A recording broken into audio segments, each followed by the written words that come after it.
Today on the Wise News Network, we have Who Gives a Hoot number 4. I'm Rusty Wise. I'm Mason Beam. I'm Jermaine Gash. And I'm Grace Smith. And we're all 4 here today, and we have a new cast member, I could say, and that's Grace Smith. I'm very excited for my first Who Gives a Hoot. I've been a fan since the first one I saw, which was Who Gives a Hoot 2. Well, welcome. Thank you. Well, Who Gives a Hoot? That's the round table discussion. Mm-hmm.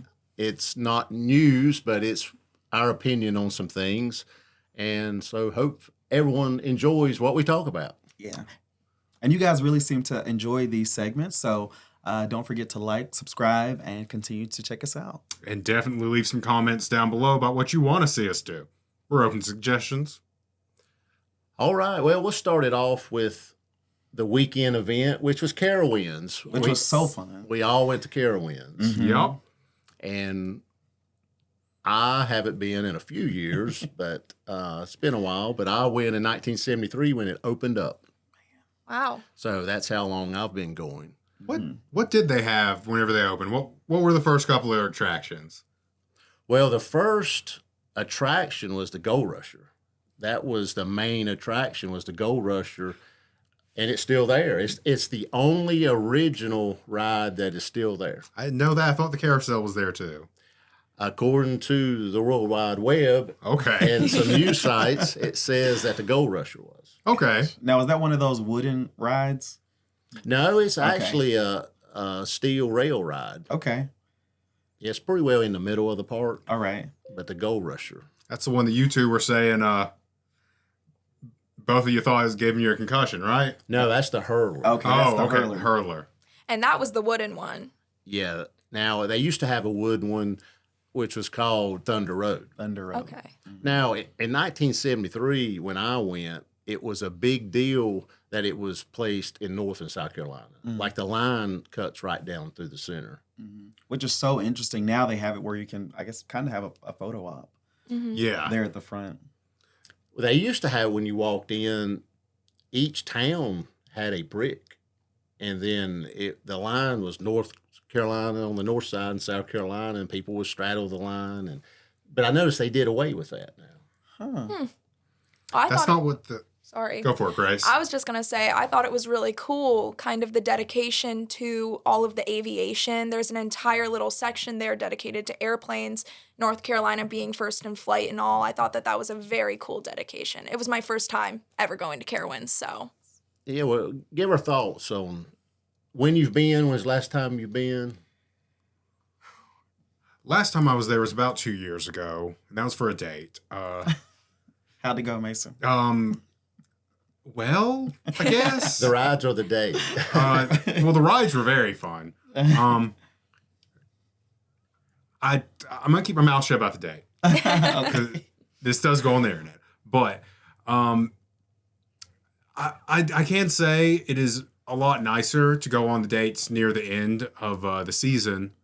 Because whenever you go at the end of the season, it's like there's no wait for anything. You can literally just go on whatever ride you want. But a few of the bigger ones are shut down, so that's kind of why it's cheaper. But it's really nice to go whenever no one's there. It was very nice. Now, I haven't been since I was a child, actually. And I will say that going as an adult is such a different experience as going as a child. It is not the same. It's fun. But I'm telling you, you'll leave with some bruises and some sore muscles, and your neck will hurt. But it was a great time. Grace? Yeah, so this was actually my first time really ever going to an amusement park before, and I don't know if I'm a roller coaster person or not because I just didn't even attempt any roller coasters. I thought you did Kitty Hawk. Oh, no. No? That wouldn't even look too big for me, Mason. I'm not going to lie. But you can ask my boyfriend who did come with me every time we got on a ride that was even remotely tall or fast. Before it even really got started, you would hear me say, no, no, no, no, no, no, no, no, no, no, no, no. Yeah, but she did in the aeronautical section. She did the one where the planes were going upside down. I actually like that one. And I know if you can do that, you can do roller coasters. Well, I'll have to try that one out when we come back for Carowinds. So. All right. So it's not a fear of heights. I think it definitely. I think it's the fear of heights and not the fear of like the loops, if that makes sense. Okay. Yeah, but she got on a 300-foot swing deal. What's it Yeah. called? Yeah. That one is the No, I've got it here somewhere. Probably. go for it, Rusty. Let's see here. As my child tormented her before she got on, he went over there specifically. He plotted. He looked at me and goes, "Dad, watch this. I'm gonna go scare Grace." And he comes back just smiling so big. He said, "I went over there and told her she's gonna be 300 feet in the air in a couple seconds." And one thing about me, I don't really have a depth perception. So when I was looking up at it, I was like, oh, what is that? Like maybe 100 feet tops. I've jumped off of cliffs that are higher than that into water. So I was like, oh yeah, that's like nothing. No. You're just gonna casually mention that, Right. No story there. Well, it's a long story. I was like probably about 10 and I was hiking with my parents on these rocks in Malaysia. And we were just kind of free climbing these rocks that we had stumbled across off of a beach of a resort that we were staying at. And all of a sudden, my dad is like, we're being followed by a pack of wild dogs. I turn around and there's these dogs with like cocked ears, super, super skinny. Like they hadn't had a meal probably in weeks. And he's like, okay, we're just going to keep an eye on them. But if they start to like come around Close us, in. we're going to have to get to the cliffs. Right. So we're keeping an eye on them. More of them start coming. They're starting to like form a little semicircle, like forming around us. And he's like, okay, we're going to have to make a jump for it. I honestly probably exaggerated it. I don't think it was 100 feet now that I'm thinking back at it, but I was young, so it probably seemed taller to me than it really was. But we jump into the water. I'm the second to last person because my dad is literally like, you have to go, you have to go. I was like, no, I'm not doing it. And he was like, started to yell at me to kind of scare me to get into it. So I finally did jump, get in the water, and I look around and it's jellyfish infested waters. Everything went wrong that day. And I swear, this probably sounds like a story where it's so unbelievable, but if my family was here right now, like they would tell you, yeah, that happened. Have you guys ever been stung by a jellyfish? Yes, I have multiple times. I have, Never. and I stepped on a sea urchin on the cruise. Oh, yeah. A couple months ago, and that hurt. Oh my goodness. I mean, he had, it's like a porcupine ball, and I just stepped right on it. And the barb stuck. It's like it's got hooks. I wonder what species it So- was. I don't know. Didn't care. Are they I don't think poisonous? Yeah. Okay. Well, a little bit, but it hurt for a day or two. But I mean, I was okay. I hear they're yummy.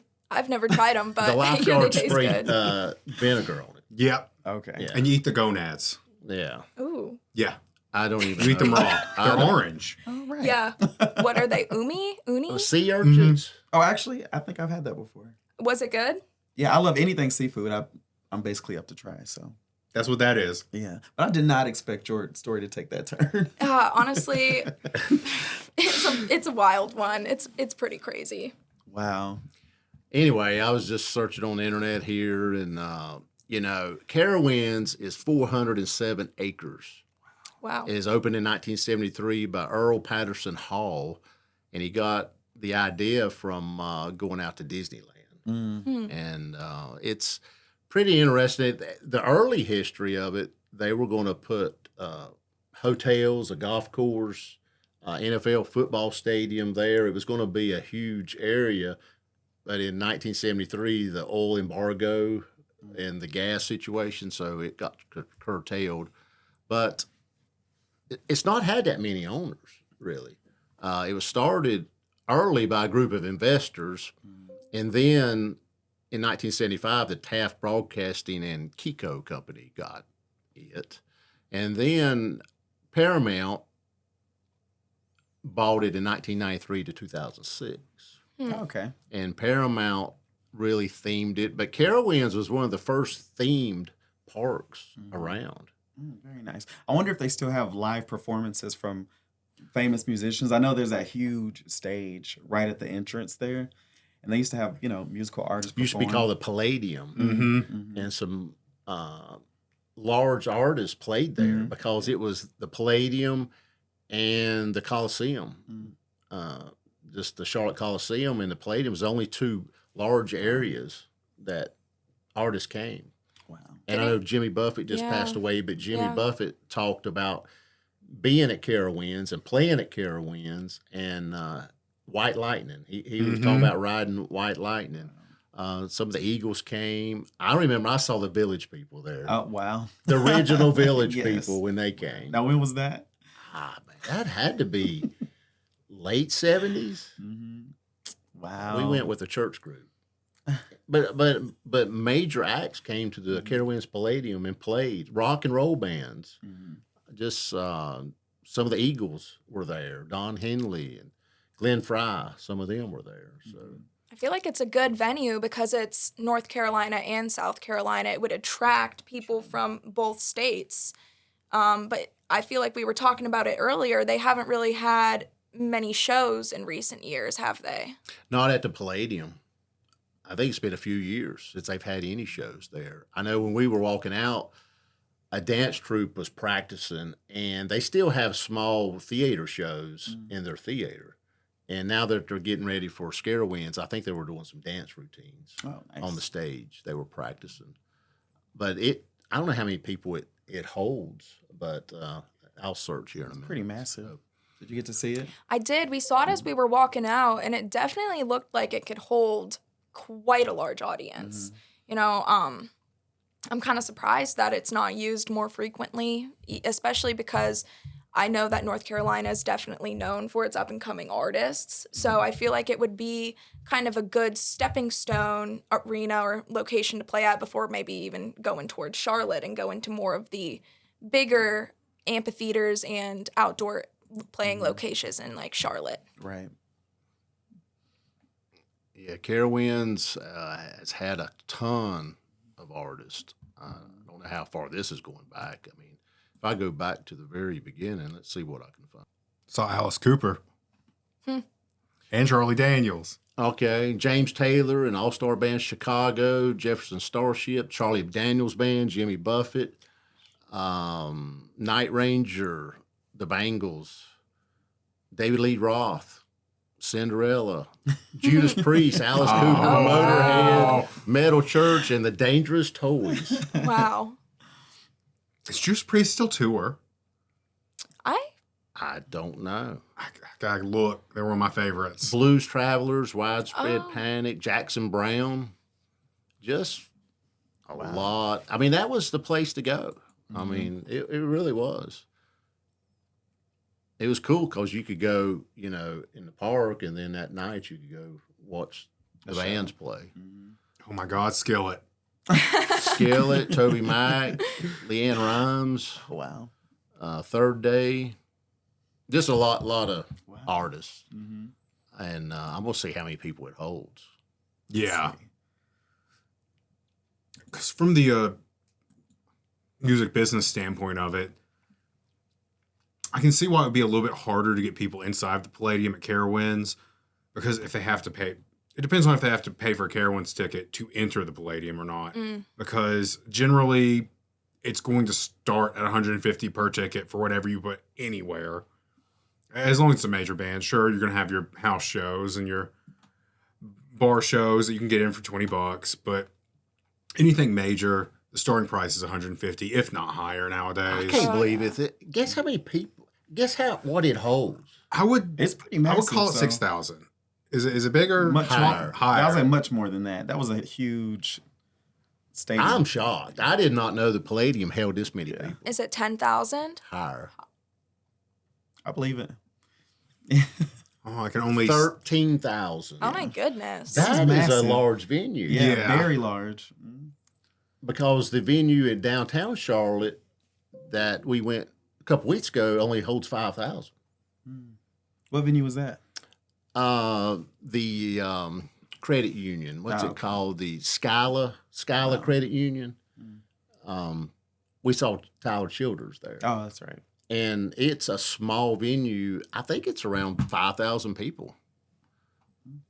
Yeah, it's very small and it's manageable. There wasn't any lines in the bathroom. Really no lines for the concessions. The longest lines I saw was for the T-shirts. And that's one thing that's happening with groups now. Like a lot of the older groups are touring is because they can't make any money off their music anymore. Right. So they have to go out touring and selling T-shirts, and that's why your tickets are so high now. That's how they make their money. thinking about that. Filling the Palladium would gross about 320K-ish. And that's from ticket sales alone. That's not talking about merchandise or any sort of sponsorships going on with it, which maybe that's part of the issue as far as speculating on that would go, is that maybe having a third-party sponsor with the band, have to sign with Carowinds, so there has to be secondary contracts drawn up. And yeah, again, speculation, but it could be literally just legal problems might be why they're not running it. Yeah, but if you got a good promoter, 13,000 seats, you could have some pretty large bands there. Oh, yeah.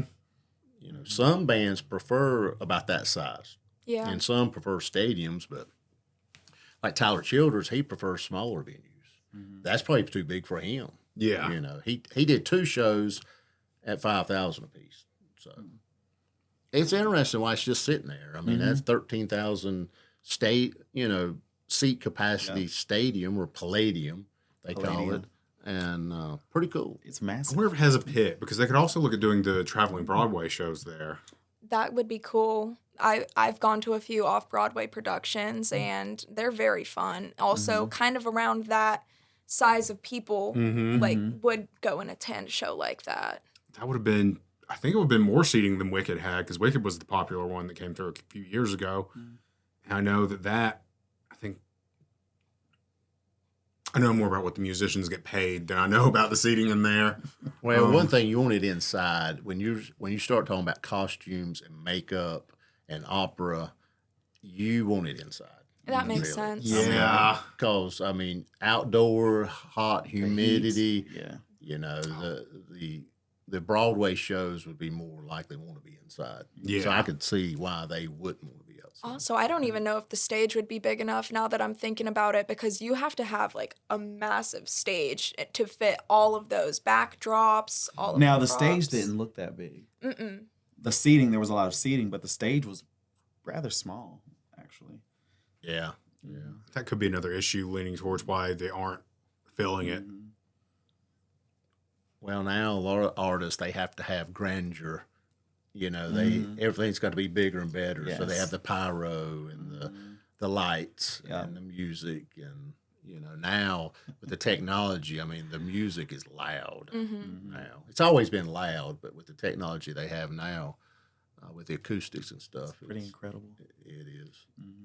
And on that topic of heat, I'm not sure when the water park, when that edition happened at Carowinds, because I know that was a hit yesterday or this weekend when we went. You know, it was pretty warm out there. Oh, yeah. I wish I brought my suit. I remember Same. when I went when I was a child, there used to be a log ride. It doesn't seem like that's there anymore. It's not. I was looking for it. Okay. No, they did away with the log ride and the other ride that was like a big tube. Then you could sit in a circle. I forgot what it was called. Some rapids, I think. Oh, I remember that. Yeah. I wonder what happened there. I don't know if you guys know what we're talking about. Comment below. Yeah, what happened to the water rides at Carowinds? Yeah. I guess they did away with them whenever they opened the actual water park. That would make sense. Jermaine was telling me that they have a pretty legendary wave pool. I wish I had brought my suit so I could take a little reprieve from the heat and get devoured by some huge waves. That was one thing I remembered the most about going to Carowinds as a kid was the wave pool, the iconic wave pool. Yeah, we all love that. It wasn't terribly crowded, I thought.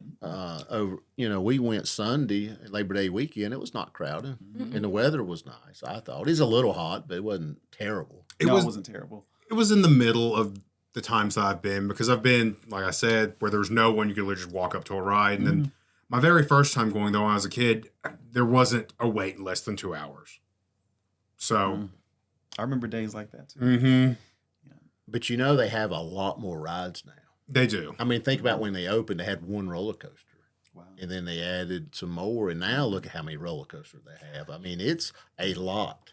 So you take a lot of people and divide that by number of rides, then the wait lines are not that long. Especially not this Yeah. weekend. It was rather quick. It was pretty quick. Didn't really get stuck in a line for more than 10 minutes, but I also didn't go on any of the super big roller coasters. So So no Fury for you? I did not go on the Fury. Wow. Patrick wasn't ready. Oh, I definitely checked it out, and it lived up to its name. It was pretty scary, actually. Yeah, you were showing us pictures. It looked like I You was in definitely had a distress. time. Yeah, I was completely in distress. But it was so much fun. I'd do it again. What's your favorite ride? My favorite one there is the Copperhead Strike. I love that thing because I've ridden all of them before. But the Copperhead Strike it's just fast, and for some reason I like the little tight loops it goes in. And then someone always loses sunglasses on it. One of the other office employees here lost her sunglasses while she was riding it. Last time I was there on the date, lost a necklace and sunglasses. And then I was also talking to the security officer because someone hit my car. And he said that every single day, that is the ride where the most people lose something because at the very beginning, it does that slow barrel roll. And it just holds you upside down. You're going like 3 miles an hour upside down. So he says most people right there is where they lose That's stuff. where it's gone. Yeah. I actually don't think I rode this last time. It's a new one. Oh, yeah. okay. Yeah. It is the Okay. newest coaster there. Gotcha. Yeah, I rode it. It's very new. 3 years old maybe or something? Oh, It's wow. not- yeah. It's it starts off with a corkscrew, real slow. It's like get ready, and then they use magnetic propulsion, so you don't really know what's going on. But you're upside down? Yeah, it's a slow barrel, Okay. Yeah. and then it actually shoots you up Yep. shoots you I'm straight, with and you it on that makes a one. loop. What's your favorite, Jermaine? Probably the Fury or Top Gun. Isn't it called Top Gun? Yeah. Yeah. I thought that was pretty fun too. Yeah, Top Gun's over there in the new aeronautical section. That's the one where it doesn't have a bottom. Yes. Oh, that one looked super scary. Yeah, your legs dangle, and yeah. Yeah. How about you, Grace? You know, as I said earlier, I kind of avoided all the coasters with the big names, so I don't remember the name of my favorite one, but I think it was the airplane one that kind of took you upside down. I was trying to work my way up to slowly getting on a roller coaster, but that dream kind of faded away after we went on that super duper tall swingy one, and Patrick scared the bejesus out of me. The Sky Tower, I think Yeah. it's called, or whatever. Yeah, the Sky Tower. or it something. was. I don't. It's the wind something. Wind Seeker. There we go. The Wind Sky Seeker. Tower's the one that you goes and turns around, but the Wind Seeker's the one that looks like chairs. Yes. Oh, okay. Gotcha. Yeah. I think that I one's didn't like peaceful, it. like I told you. but- Yeah, You're Mason. 300 feet up in the air. I blame It's Mason nice. and then Daniel, my boyfriend, for convincing me that that was gonna be up my alley, because I get up there and I'm just like closing my eyes the whole time, like no, don't like this. And then I'm like, okay, I'm up here, might as well try and enjoy it. I open my eyes and the first thing I see is, they decorate the park for Carowinds, and they gradually do that all throughout September, I'm assuming. And the first thing I see when I open my eyes is a giant spider hanging down from one of the other roller coasters. So I see I'm facing my two biggest fears just in one ride: spiders and heights. Wow. Okay, the Carolina Sky Tower is original. Okay. Yep, original, and then the Scramblers are original. What's the scrambler? It's that you see it at the fair. It's that I don't know how it goes around in circles, and then it goes around, and then you got the other chairs going around. Yep. Called the Scramblers. Oh. Yeah. But they used to have a steamboat, had Smurf Island in the middle. Years ago, I'm talking about years ago, and I think they had a train at one time. If I'm not mistaken, pretty sure they did at one time on the outside of it. I'm thinking. I remember running into you and Ann in the bumper cars, literally. Yeah, I enjoyed that. Running into people, Yeah, everybody enjoyed that. I forgot to check that out. The Patrick and I bumper were cars. too impatient for it. Oh, We okay. literally Was there looked at a long lot. line? When we were there, it was kind of longer. We were like, nah, we'll just go Yeah. do something else. But what's your favorite ride? If you've been to Carowinds, what is your favorite ride or a ride that's no longer there? What do you miss about Carowinds? And are you going to Carowinds this year? Let us know. And Winterfest. Yep. They have Winterfest right after the Carowinds. Wow. As long as the Cinnabon continues to be where it is, it's still Carowinds. And one thing now, they serve alcohol And 3 weeks ago, you're allowed to drink alcohol throughout the whole park. Oh, They just changed that. The bartender was saying that they just changed that 3 weeks ago that you could consume alcohol anywhere in the park. Oh. So, and it's quite expensive. Mm-hmm. I think a beer was like $12.50. Wow. My But goodness. the reason they do that, it makes sense. You know, some people may want a refreshment, but you know, they don't want people consuming too much alcohol and riding. yeah. I mean, that'd make the cleanup guys and gals very busy. I can say that as someone who's been in sanitation industry for most of my life, I did notice that they've got like a team of like, it has to be at least 60 people just constantly patrolling the park, picking up trash, Sweet which is man. good to see. It's very clean. It's very clean. Very. Yeah, so the alcohol's probably priced high. I mean, you don't want dollar natty light night. I mean, you know, and ride roller coasters, you know. So that's. I mean, maybe one night a year. yeah, I don't think Gosh, so. that'd be insane. Yeah, I definitely don't want people overserved at an amusement park.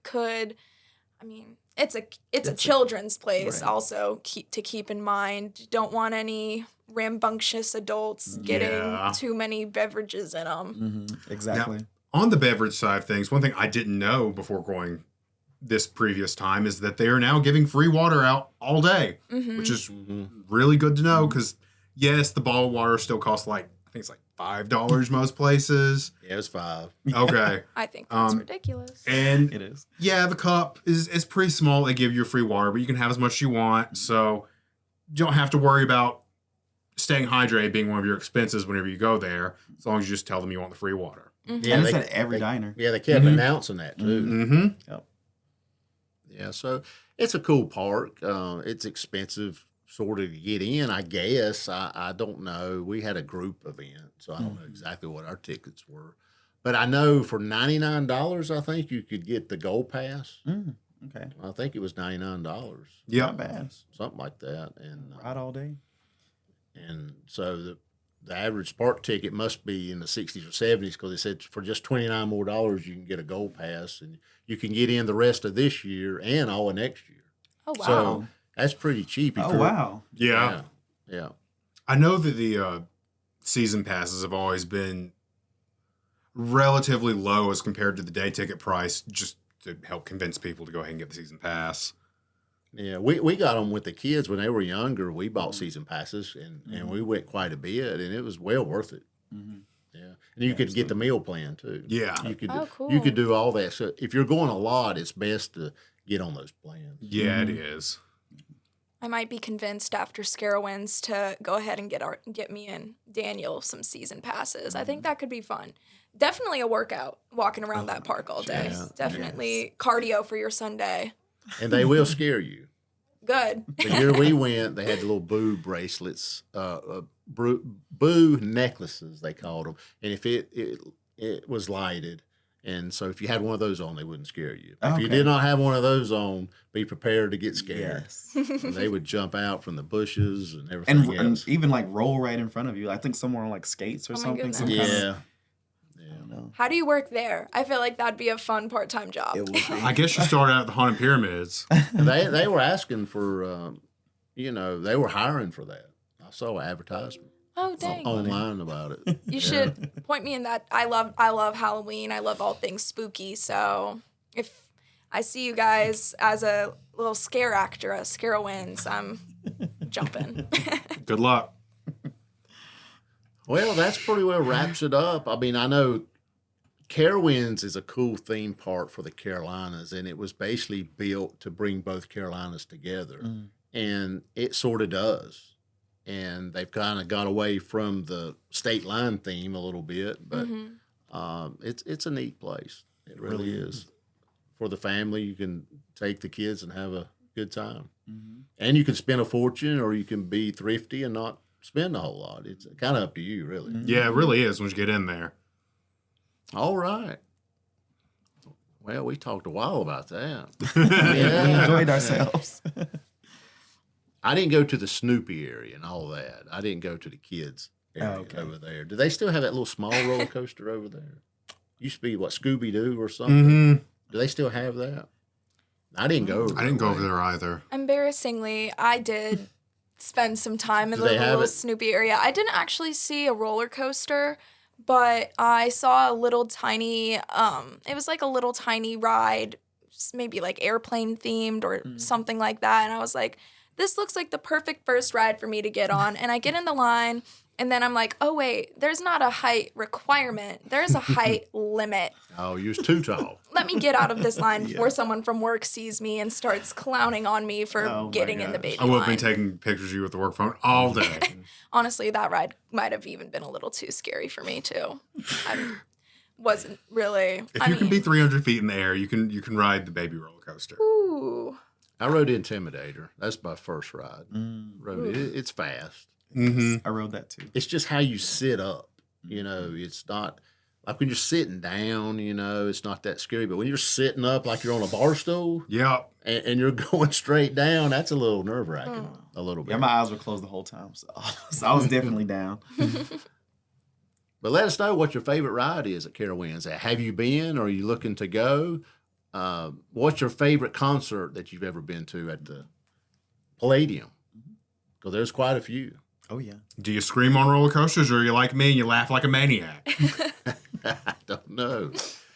Yeah, let us know your thoughts on Carowinds. And it's in Fort Mill, South Carolina, just right below Charlotte on Highway 77. It's not far from Charlotte. It's not that far from Columbia, really. So that's why they built it there. Kind Yeah. of center of the Carolinas. It's in York and Mecklenburg counties, right? Yeah, I think that's right. I would think so, yeah. On a little bit more serious theme, I guess you could say, is the homeless situation in Gastonia. Now, you yeah. guys shot that. Give me some thoughts on that segment and your feelings about the homeless shoot, so to speak. It was a tough segment. Well, to start, I've been in situations where I've had to get homeless encampments removed before, so I do understand Pastor Moses's pressure there because he had a $60K fine that was only going to keep going up if he kept them. And I heard it's over 100,000 now. It is. Oh my It's went up. goodness. Wow. But as of today, they were supposed to go to court as we're shooting this, so we don't know the outcome. Yeah. Hopefully that got, maybe dismissed because they did Yeah. vacate the property. Yes, they did. But the real problem there is the fact that people are just going to start filing back in. It's a known encampment, and until he puts a fence up, he's not going to be able to stop it. They're going to file back in. Probably, I would estimate within 2 months, he's got like 50 people back there. And then, now the city does have, the way they did this is, do you guys remember he was telling us, it's like they gave them not warrants, but Trespasses. yes, trespasses, and they will get a warrant if they end up back on the property. But then again, the pastor, he's a good dude. He's not going to immediately sick the cops on a homeless person living there unless it becomes a problem again. And it's going to be a cycle that repeats. It's not done yet. Because what we heard, and I mean, I could be wrong, but what we heard is it's not against the law to have people camping on your property that you own. However, the issue with the encampment was there were anywhere between 70 and 120 people living on that property at one point, engaging in drug use, drug trafficking, even charges as serious as like prostitution and sexual assault. There was even a fatal assault that occurred on the property just a week before we were there. So I feel like the issue was less like the fact that the encampment was there and more about the activity that was going on within the encampment. And I could be wrong, but that is definitely what I perceived about the situation. Yeah, and to piggyback off of Grace, although it was a very tough segment to shoot, while we were there filming, actually, there was an overdose. Yes. They're on the scene, so. And we tried to be respectful and not film that part because it didn't feel right to get up in their face with the camera while they're trying to put someone on a stretcher. No, yeah. But it, obviously it was an extremely emotional. It was a very emotional event. However, what really inspired me is still how much hope the people who lived at this encampment had, not just for the encampment to continue, but just for like their own futures. Like they were talking about how they felt like a family. Probably the most moving and heartfelt moment for me is when you interviewed Michi, and she was telling you about everything that she plans to do for the future. Can you tell us a little bit about you interviewing, like your experience with interviewing Michi? And Yes, that was a very touching moment. I think we all were holding back tears there. oh yeah, I'm honestly getting a little choked up right now. But as Grace stated, she had plans for her future and, you know, what's next for the individuals that live there. She actually had plans. I know you two continued talking to her while I was talking to some other people there. But the last thing that we recorded in her interview was that she was planning to do a good deed and help out some of the people that aren't quite as mobile and help them find a better situation before their time was up on Monday to stay there as far as time is up go, audience. Yeah, I think that the plans included she reached out to one of her friends, and they were going to come and help, like Mason said, assist some of the residents that had some mobility issues and also drop off supplies, bring donations, just kind of help however they could to get these folks going in a positive direction. And, you know, one thing that I really want to highlight is she was a CN. She was a CNA. She was a registered nurse for a very long time and fell on hard times. I think that a lot of people judge people in homeless situations, and I think it could happen to anyone. I mean, the last statistic I saw on it is 54% of Americans live paycheck to paycheck. You know, you don't know who could be one bad week away from ending up in troubled times. I think that was really one of the main takeaways from that conversation with her, is that this could happen to you, you know? It's always important to have empathy. I think that despite all of the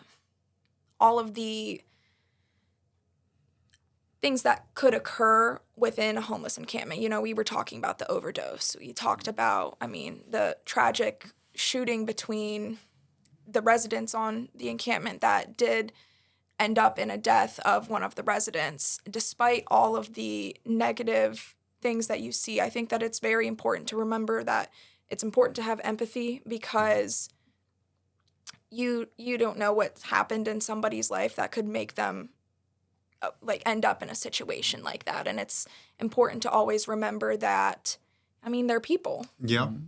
And even the one that ended up dying, when we were talking to Pastor Moses said that it was like he was a couple weeks away from going to live with his daughter up north. He'd already had plans to move out and try and get his life back together, and then that just happened. He happened to not make it that far, and that was another thing that we weren't expecting. Grace and I had been told to show up at noon for an interview with Pastor Moses, and when we got there, the ceremony for Freddie's funeral was actually happening, and that room was full. And it wasn't just homeless people. It was his family. It was community members.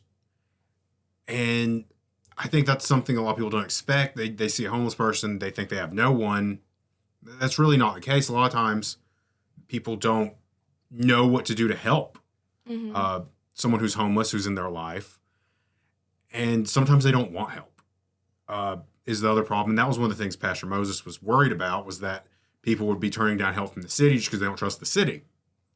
And according to what we heard, about 60 people did receive help from the city that day, on Monday, whenever the camp was disbanded, which still wasn't everyone. Not even close. No. Pastor Moses estimated, he knew of 75 to 150 people.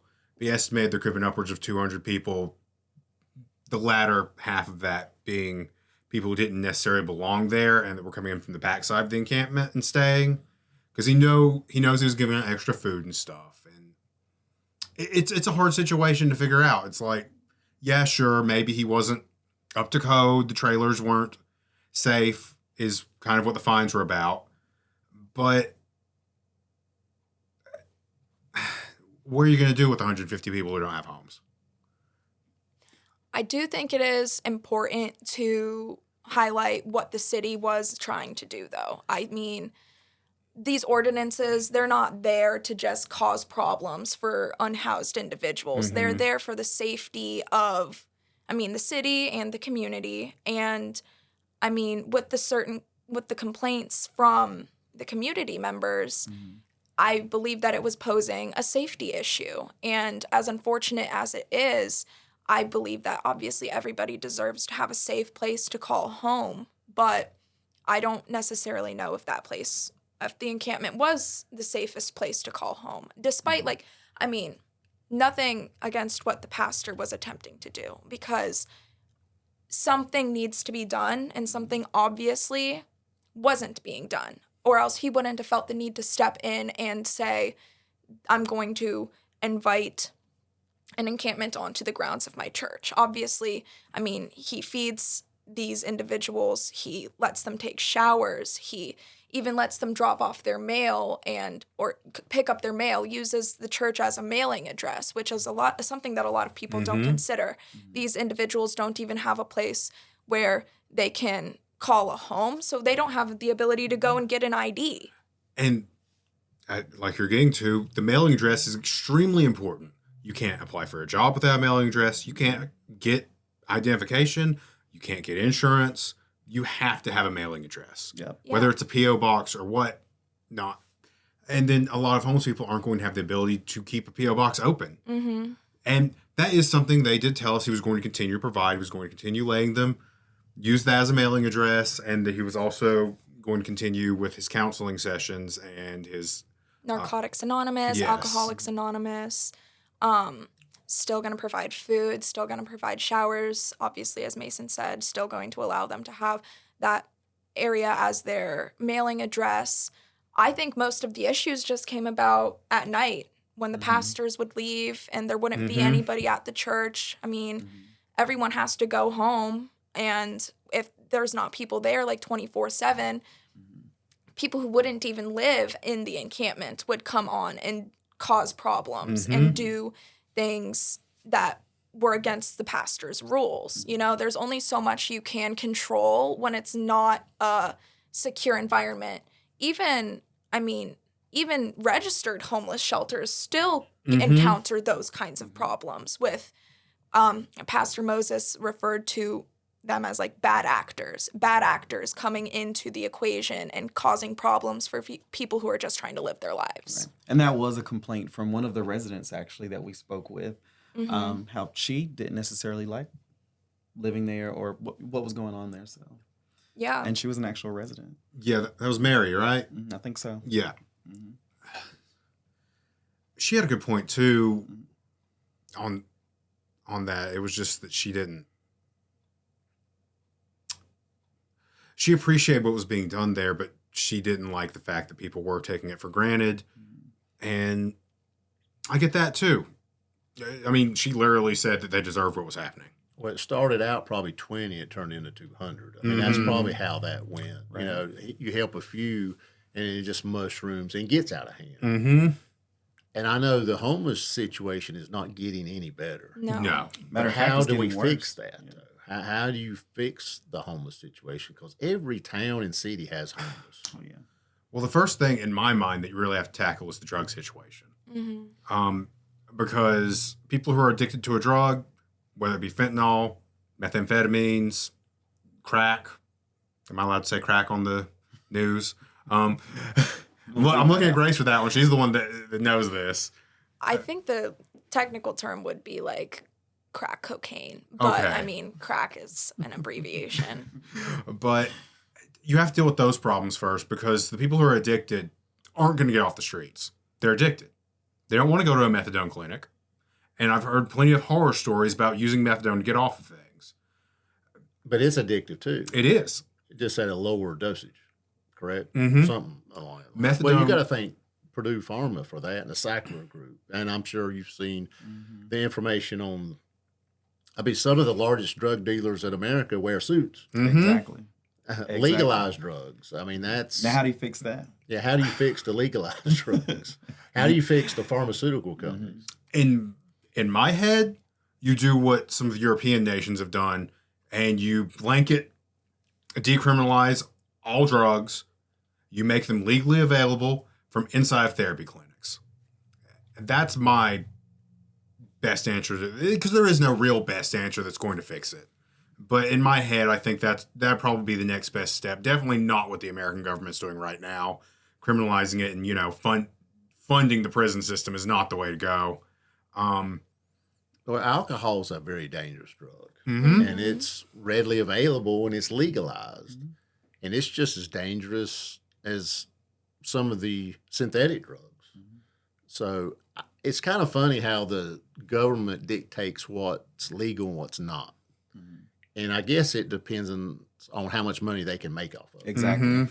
Exactly. That's if the local politicians feel like they can make money off something, they're going to vote for it. Yep. Agreed. And legalized marijuana is coming. I see it coming.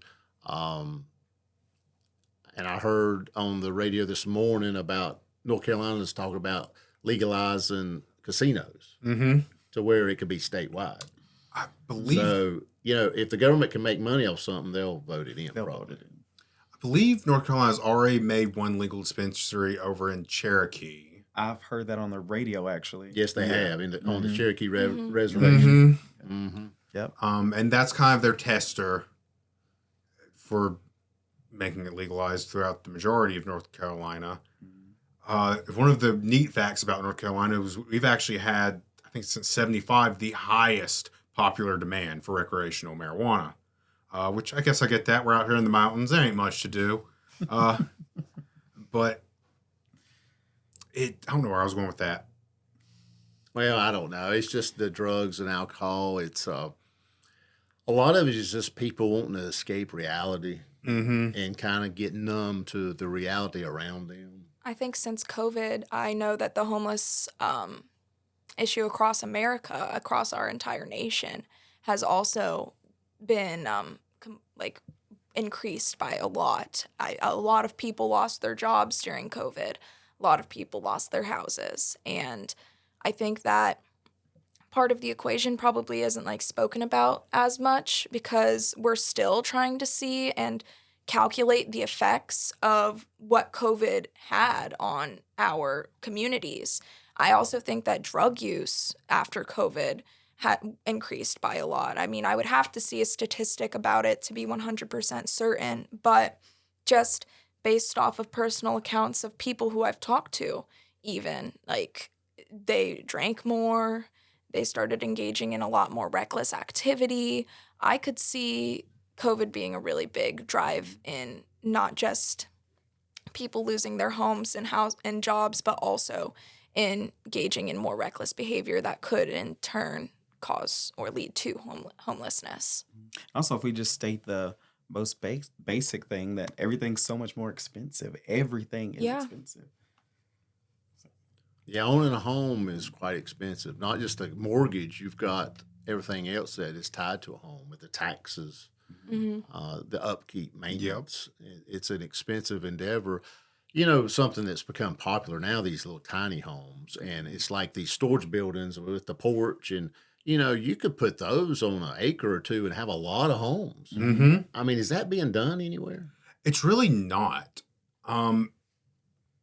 And that's kind of been the suggestion from some people for the homelessness issue, is to make low-income housing that's single person dwellings, tiny home, basically a single studio style apartment, but they've got their own little lawn, their own space to themselves. Is that not happening in California? It may be. Oh, okay. I don't keep up on the West okay. Coast. Well, it may be. I know some people don't like the looks of that, just like mobile home parks. North Carolina put a moratorium on trailer parks. You can't have trailer parks anymore. You can keep existing, but you can't build a trailer park anymore. And unless it's on like an acre, half acre, whatever land, you just can't build a trailer park now. And I know I'm going to rub some people the wrong way, but these cluster homes I was waiting for that look conversation. to me like a trailer park. I'm Yeah. sorry, there's nothing wrong with trailer parks, but when you've got houses on top of each other and they all look the same, it's just a glorified trailer park. What else is it with a $400,000 to $500,000 mortgage? And they're so expensive. Yes. Yeah, they're so expensive. Mhm. And so what made trailers outlawed and you got these cluster homes that everybody's crammed in together and they all look the same. They might have a different palette of colors, but they're pretty well all the same. It's just the new age Levitt towns is all it is. And I just don't get it. I don't.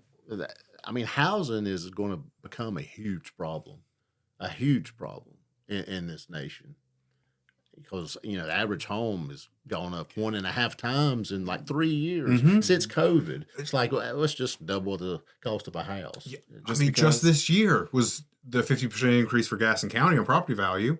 Correct. So, But that's more cash for the taxes. Something more than some. The tax rate was adjusted, but not net neutral. So agencies are getting more money off the high valuations. I mean, I think it's pretty crazy how housing is such an issue when a lack of space is not the issue. I mean, I remember learning in class just this past year. I'm a recent graduate, and I remember learning in one of my classes that Los Angeles has, I think, like 34 central parks, and I could be wrong on that statistic. I would have to double check. But I believe that they have 34 central parks worth of vacant lots. What is the purpose of having all that vacant lots if you're not doing anything with it? I mean, that could be gardens, that could be houses, that could be parks for kids to run around and play on, but they're just kind of sitting there. They're not doing anything with them. And Los Angeles has some of the worst homelessness that I feel like exists in our country.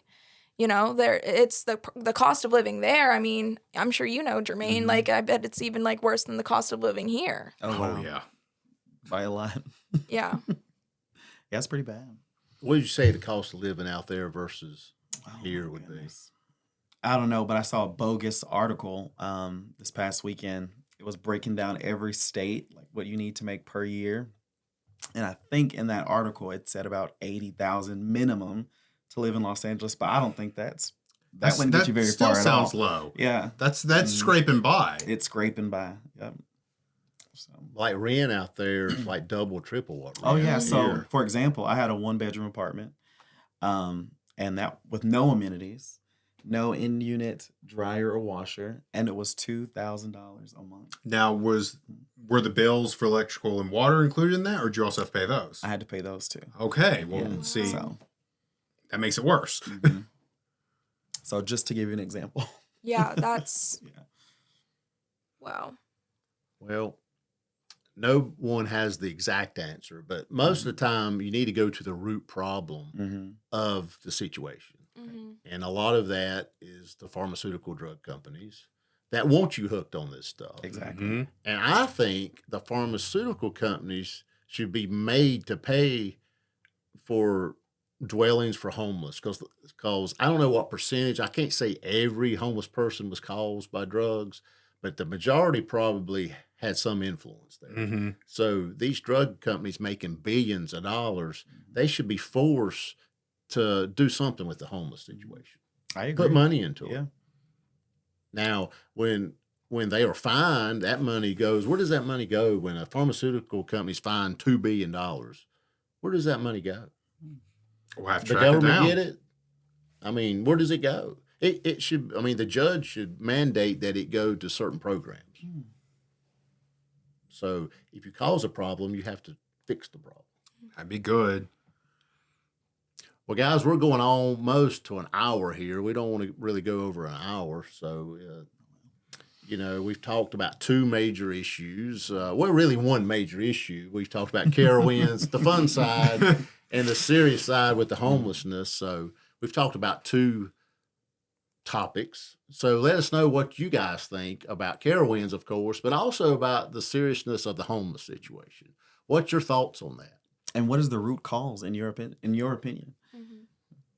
If you've got any ideas for how to fix it, get a discussion going. We'd love to see it. Yeah, Let's put talk in the about it. comments below if you want us. If you have any situations you want us to investigate or new topics, let us know. Because we do happen to have an investigative journalist right over here. Hi. I also just wanted to add, if you're from the Gaston County area, or honestly, any area, if you know any resources that are local to us that could help out with the homeless population of our communities, please feel free to link some of those below as well, because I believe that would definitely help. And if you're watching from anywhere in the U.S. or anywhere in the world, let us know your homeless situation. You know, is it good, bad? Is it getting worse? Is it getting better? And if you found something in your town or city that's working, put it in the comments below and let everyone know. And that's going to wrap it up for Who Gives a Hoot number 4. And these guys are going to tell you how to subscribe and like us. Well, I think this is about the center of the video. So right now, I think I'm going to put it right here. Right here in my hands right here, that's going to be the subscribe button. Over here, to the right of it, we're going to have, it's going to be over Jermaine's face. We're going to have a video that we think you'll like. And to the left of it, maybe over me, maybe over Rusty, we're going to have a video that YouTube thinks you want to watch. So if you want to help us out, click that subscribe middle here. Click one of these two videos and just keep on watching. We need it. Do it. And don't forget to comment. Let's keep the conversation going, guys. So for Who Gives a Hoot number 4, I'm Rusty Wise. I'm Mason Beam. I'm Jermaine Gash. And I'm Grace Smith. Until you see us again, stay tuned for more.